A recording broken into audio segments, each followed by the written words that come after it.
Hello, YouTube. If you stumbled upon this video, or perhaps you're watching it because you're a family member or friend who's been requested to watch it, what you're witnessing is the first time I have ever attempted to post a video to YouTube.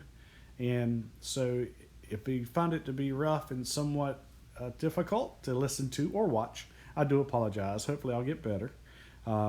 But what this is the first video of a channel that I've created to focus on the fish tanks that I have in my basement. I have a few. I'm not so sure you would consider what I have a fish room or not.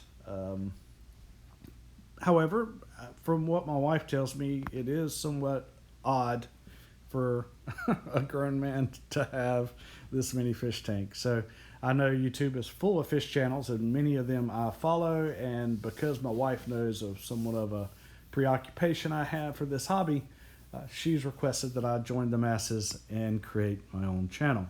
And so I have, and it's called The Basement Fish Freak. Only because it's located in a basement, has to do with fish, and for the longest time my wife made me feel like I was a freak being interested. So I put the three together and made the name of my channel. It's going to be probably docile compared to most, and hopefully entertaining to some, enough to people will watch. Hopefully I want to keep it geared on the tanks, but enough of that. I will do an intro to my channel at another date as I figure it out what it is what I am doing. So the tank that you're viewing now is my 10-gallon, somewhat of a quarantine tank. The tank has housed in it several small fish, all recent purchases, and 2 shrimp. It's a strip of cherry shrimp, and they're the 2 remaining of, I believe I had 6. The 2 guppy you see swimming around, and those will be the ones at the top that are constantly playing and chasing each other. They actually were guppy fry that were the products of newly purchased guppy that ended up not making it. But the fry have been great and doing great, and continue to stay in this tank. In the lower back corner by the sponge filter, you'll see wiggling around back there, there are 2 Plecostomus fish back there.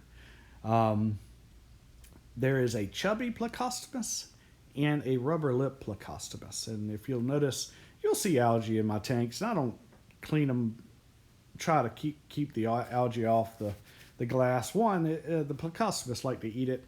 But 2, it's not really necessarily bad for the tank. That's people who think that, it's not.